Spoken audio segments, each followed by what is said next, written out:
कल हम लोग महाजनपद काल देख रहे थे, ठीक, मे भी महाजनपद काल ही देख रहे थे हम लोग। तो महाजनपद काल में हमने देखा था क्या क्या चीज देखा था।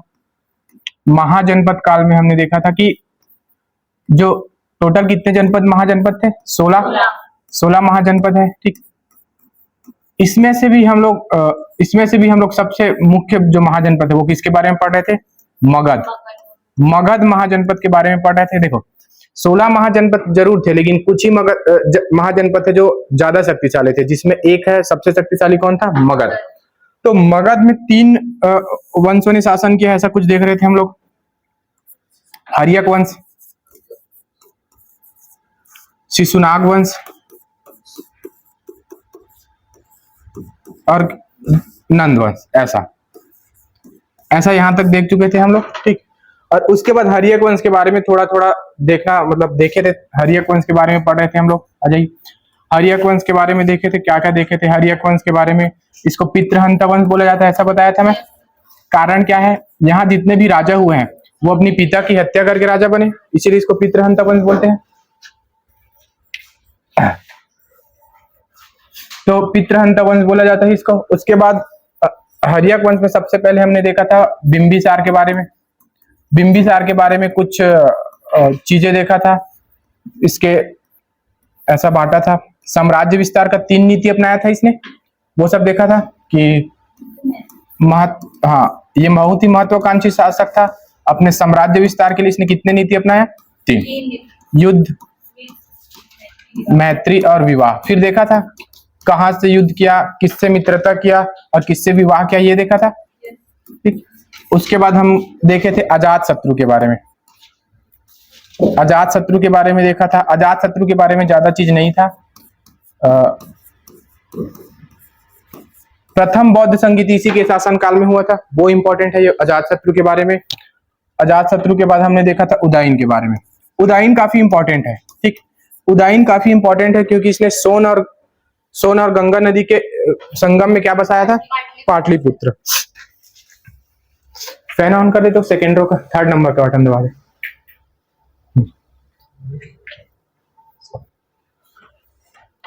ठीक, इसके बाद कुछ शासक हुए लगातार, जैसे कि अनिरुद्ध, मुंड और नागदशक, ऐसा लिखा है आप लोगों ने। और नागदशक, ठीक। ये जो नागदशक है ये हर्यक वंश का अंतिम राजा बनता है, ठीक। नागदशक जो है वो हर्यक वंश का क्या राजा बनता है, अंतिम राजा। इसकी हत्या कौन कर देता है, शिशुनाग। हाँ, शिशुनाग इसकी हत्या कर देता है और शिशुनाग वंश की स्थापना करता है, ये वाले वंश की स्थापना करता है, ठीक। शिशुनाग इसकी हत्या करके शिशुनाग वंश की स्थापना करता है। उसके बाद हमने देखा था शिशुनाग के बारे में। शिशुनाग सिर्फ संस्थापक है ऐसा बताया था, और इसके काम है, लेकिन वो हमारे काम का चीज नहीं है, वो जब हम पीएससी पढ़ते हैं तो डिटेल पढ़ते हैं, ठीक। शिशुनाग के बाद राजा बना था कालाशोक, ऐसा लिखा होगा आप लोगों ने, कालाशोक या फिर काकवर्ण इसी को बोलते हैं। इसके समय हुआ था द्वितीय बौद्ध संगीति, जो आज पढ़ेंगे हम लोग। द्वितीय बौद्ध संगीति इसी के समय हुआ था, ठीक। अब यहां तक हो गया, कल यहां तक पढ़े थे हम लोग। उसके बाद देखो ये जो कालाशोक या फिर काकवर्ण है, इसका हत्या कर देता है एक व्यक्ति है, उसका नाम था महापद्मनन। जब कालाशोक अपने राज्य में ऐसी अपनी जनता से मिलने के लिए गया रहता है, घूमते रहता है बाजार वगैरह में, वहीं पे महापद्मनन आता है और उसको चाकू मारकर उसका क्या कर देता है, हत्या कर देता है, ठीक। तो इस तरीके से कालाशोक का हत्या हुआ, और कौन था, महापद्मनन, ठीक। तो नंद वंश का स्थापना हुआ। फिर नंद वंश हमारा आखिरी वंश है, नंद वंश बहुत छोटा है, इसको भी छोटे शॉर्ट में ही पढ़ेंगे। तो नंद वंश का स्थापना हुआ। तो नंद वंश के संस्थापक बने यही जो महापद्मनन थे, वही नंद वंश का क्या है, संस्थापक है, महापद्मनन, ठीक। और ये जो नंद वंश है वो मगध का सर्वाधिक शक्तिशाली वंश था, मगध का सर्वाधिक शक्तिशाली वंश, इससे ज्यादा शक्तिशाली वंश कोई नहीं हुआ था। हर्यक वंश भी इससे कम शक्तिशाली था, ठीक। तो काकवर्ण को चाकू मार देता है, ऐसा इतिहास के बुक में मिलता है ना, कई बुक में अलग मिलेगा। लेकिन जो ऑथेंटिक बुक है उसमें यही लिखा हुआ है कि जो कालाशोक है वही अंतिम राजा रहता है। और ये जो कालाशोक जब घूमते रहता है तो महापद्मनंद उसको चाकू से मार देता है। जैसे उसका हत्या हुआ तो उसके बाद क्या होता है, नंद वंश की स्थापना होता है, और नंद वंश का संस्थापक कौन है, महापद्मनंद। ठीक है, और ये जो नंद वंश है वो मगध का सर्वाधिक शक्तिशाली वंश था। नंद वंश, महापद्मनंद के बारे में थोड़ा सा जानकारी इकट्ठा कर लेते हैं। इसका कुछ उपाधि याद रख लेंगे आप लोग। इसका उपाधि है सर्व छत्रांतक। सर्व छत्रांतक ऐसा उपाधि लिया है इसने। भार्गव और एकराट, ये सब इसके कुछ उपाधि है। ये सब तीनों ना भगवान परशुराम के पर्यायवाची शब्द है। ठीक, ये जो सर्व छत्रांतक, भार्गव और एकराट जो लिखा हुआ है वो सब भगवान परशुराम के क्या है, पर्यायवाची शब्द है। तो महापद्मनंद ने भगवान परशुराम के जो नाम थे उसको अपना उपाधि बना लिया था। ठीक,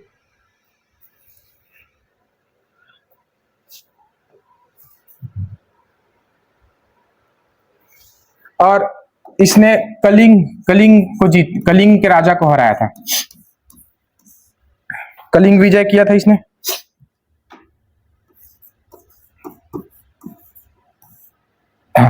कलिंग विजय किया और कलिंग में इसने नहरों का निर्माण कराया। नहरों का निर्माण। कलिंग उड़ीसा में है। कलिंग वाला क्षेत्र कहां पे है, उड़ीसा में है। जब हम अशोक पढ़ेंगे तो और इसको बताऊंगा। ठीक है, फिलहाल आप लोग सुन लीजिए, कलिंग कहाँ स्थित है, उड़ीसा में है। तो जो महापद्मनंद है उसने कलिंग को जीत लिया और कलिंग में उसने नहरों का निर्माण करवाया था। इसका जानकारी मिलता है हमको। ठीक है, नहरों का निर्माण कराया उसने। और साथ ही साथ एक व्यक्ति था, एक विद्वान था, वो इसका मित्र था, पाणिनि। पाणिनि महापद्मनंद का मित्र था। हाँ, जो लिखे हो आप लोग पाणिनि का अष्टाध्याय, वो पाणिनि जिन्होंने अष्टाध्यायी ग्रंथ लिखा, वही महापद्मनंद का कौन था, ये मित्र था। ठीक,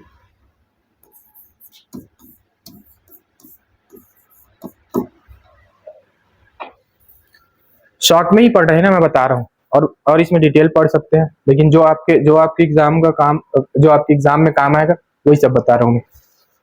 तो कलिंग विजय किया। कलिंग विजय से हमको इसका एक वो मिलता है।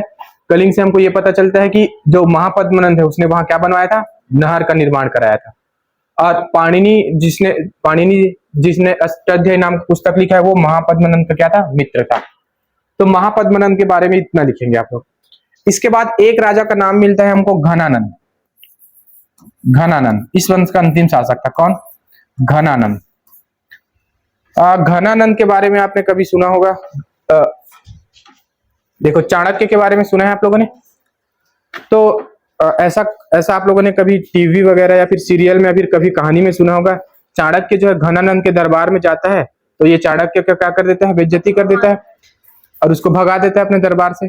तो चाणक्य शपथ लेता है कि फिर ये जो इसको राजा नहीं रहने देगा वो। ठीक, इसके वंश का समूल नाश करने का शपथ लेता है, तो वही वाला घनानंद है। तो ये सिकंदर का समकालीन था।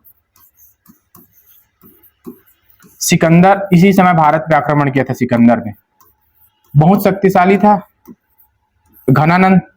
तो सिकंदर का समकालीन था और चंद्रगुप्त मौर्य ने इसकी हत्या किया था चाणक्य की सहायता से। थोड़ा सा बताता हूं इसके बारे में।